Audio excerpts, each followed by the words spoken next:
Yo les beaux gosses, j'espère que vous allez bien la team. Vidéo sur Wuthering Wave. On va parler cette fois-ci les gars du coup de la stratégie que je vais adopter dès le lancement du jeu, mais aussi de la tier list, voilà, et d'un petit guide reroll pour que vous puissiez bien comprendre une bonne fois pour toutes si c'est vraiment worth de reroll. Voilà, donc on va parler de tout ça dans cette vidéo en espérant que la vidéo vous plaît.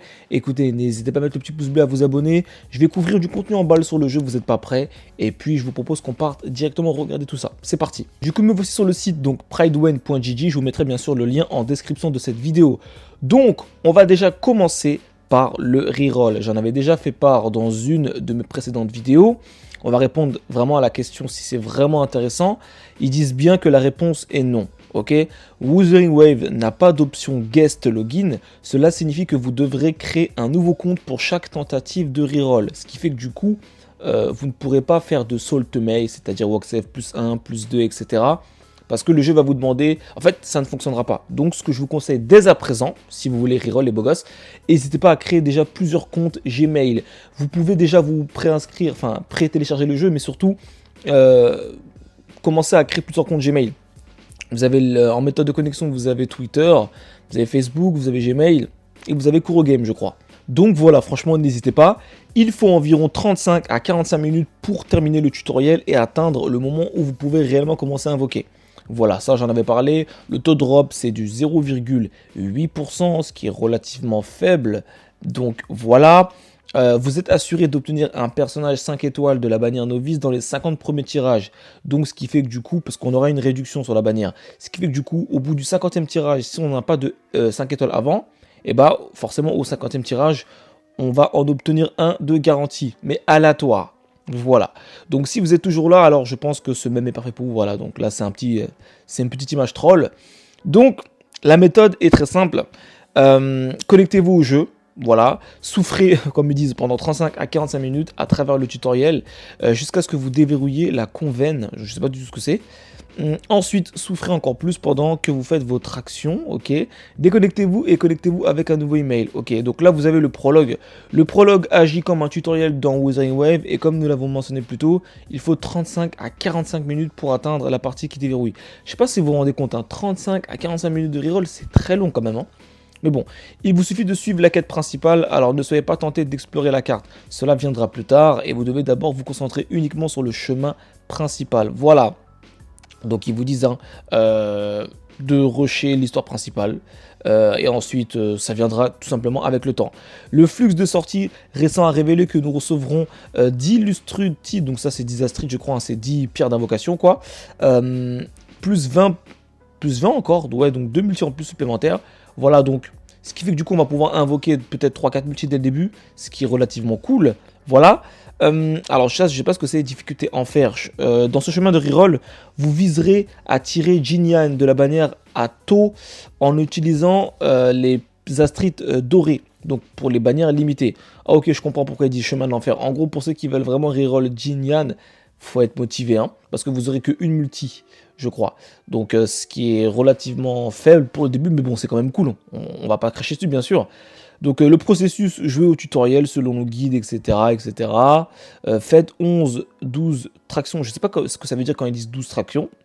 Voilà, faites les 30 tirages, etc. Voilà, bref, je vous laisserai détailler. Hein. Enfin, je vous laisserai plutôt regarder ça en détail si vous voulez vraiment savoir. Mais je pense que vraiment le reroll, en fait, le reroll est nécessaire à la fois, mais pas nécessaire à la fois. Parce qu'en fait, il est rentable, parce que tu vas récupérer pas mal de récompenses.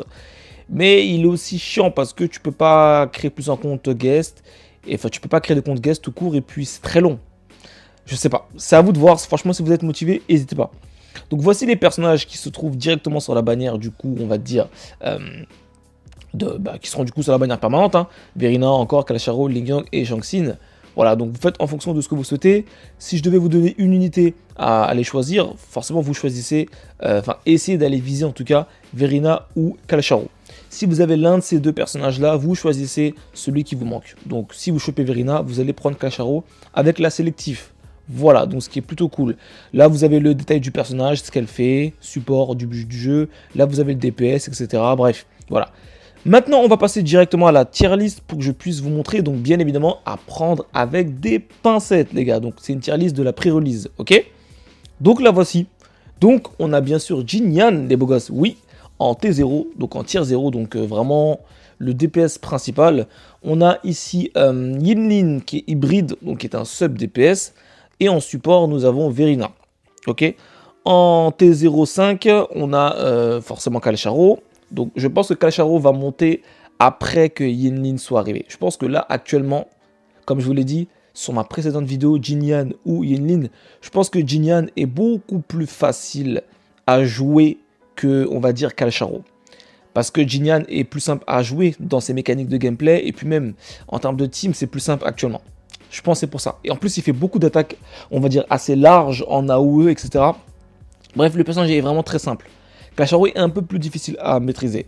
Voilà. Mais par contre, c'est un DPS de fou furieux. Dès qu'il y aura Yinlin, ça va être un DPS. Je pense qu'il va être au-dessus de Jinyan, je pense. Voilà. Vous avez aussi Mortefy. Voilà. Donc Mortefy ou Mortefy, je sais absolument pas comment on le prononce. Qui est un 4 étoiles, hein, qui est vraiment très puissant. Comme je vous l'ai dit, lui, il va très bien se synergiser avec, en vrai, tous les personnages du jeu. Mais surtout Jinyan, parce que Jinyan fait des attaques chargées. Et lui, il va booster les attaques chargées. Donc, c'est très fort. En tier 0-1, on a aussi Danjin. Je crois que c'est Danjin, elle. Danjin qui est, je vous le dis, hein, c'est le meilleur 4 étoiles DPS du jeu. Vous jouez Danjin, Verina et Mortefy, c'est une singerie, je pense. Donc franchement, elle est super forte. Donc vraiment, n'hésitez pas. Voilà, de toute façon, elle sera plus simple à avoir dès le début vu que c'est un personnage 4 étoiles. Voilà. On a bien sûr aussi les Clovers. Et oui, les Rovers, pardon. Ouh là là, les Rovers. Parce que voilà, donc ce sont forcément les personnages qu'on va pouvoir choisir dès le début. Donc si on veut partir avec la waifu. D'ailleurs, n'hésitez pas à me dire, vous partirez sur qui? La waifu ou le gars? Honnêtement, j'hésite. J'aime beaucoup le style de la waifu parce qu'elle a des arguments. Non, mais en vrai, franchement, c'est compliqué. Je pense que je partirai sur la waifu, je pense. Je pense. Ou le gars, je sais pas, je verrai bien. Je verrai bien. Donc voilà. Et ensuite, en tier 2, donc, ah oui, on a aussi Baizi, je crois que c'est Baizi, ouais, qui a un design de fou furieux, personnage glace, qui est très stylé, qui est plutôt cool aussi. Voilà, donc bien sûr, je vous mettrai le lien en description, si vous voulez plus de détails concernant leur kit. On a ici, je crois qu'elle s'appelle Sanua, yes, c'est ça. Sanua qui est très forte aussi, qui peut booster les dégâts d'attaque basique pour toute l'équipe. Donc ça, c'est très fort. Et ensuite, après, voilà, en tier 2, les personnages qui sont un peu plus faibles, même si je vous le dis, il n'y a aucun personnage mauvais sur le jeu. Je vous le dis tout de suite. Voilà, donc on a Ling Yang, j'aime beaucoup son design. Voilà. On a aussi Shang-Xin. Voilà, je pense qu'elle va revenir très... Je pense qu'elle va être buffée, et quand elle va être buffée, elle va être super forte. Je pense que l'unité pour l'instant est un petit peu sous-cotée. Mais je pense que quand son moment arrivera, elle va être super forte, très impactante. En plus d'avoir un design masterclass, j'aime beaucoup. Voilà. Et puis Yang aussi qui est un très bon personnage 4 étoiles. Je ne sais pas pourquoi ils l'ont mis aussi bas. Moi je trouve qu'elle est très forte. Je la mettrais un peu plus haut. Après je pense que peut-être ça dépend de ses doublons. Parce que ce qu'il faut savoir c'est que cette unité là en fait elle va booster, on va dire, elle va plutôt donner de l'énergie à tes personnages, donc ce qui te permet du coup d'augmenter ta jauge ultime plus rapidement, notamment Jinyan. Le truc c'est que au bout du 6ème doublon avec le personnage, tu vas aussi booster son attaque, enfin l'attaque de toute la team de 20%. C'est dommage. C'est dommage qu'elle ne l'ait pas directement. Bon, ce serait peut-être un petit peu trop broken, j'avoue. Mais voilà. Mais je sais pas pourquoi ils l'ont mis aussi bas. Peut-être qu'elle fait aussi très peu de dégâts comparé aux autres 4 étoiles, ce qui est possible.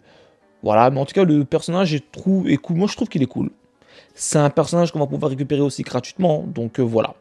Et puis voilà. Hein. Donc maintenant, je vais vous dévoiler la stratégie que je vais adopter à la sortie du jeu.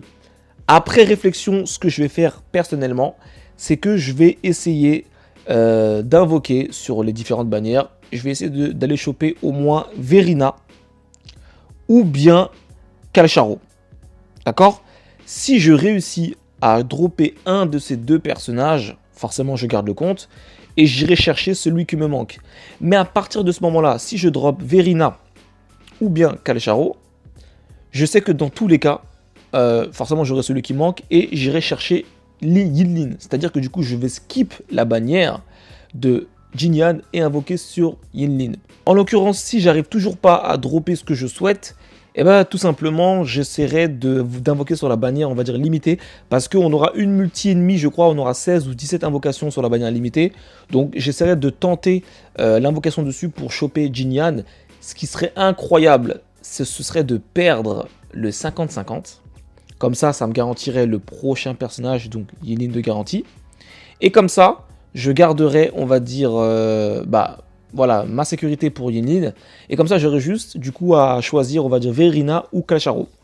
Voilà.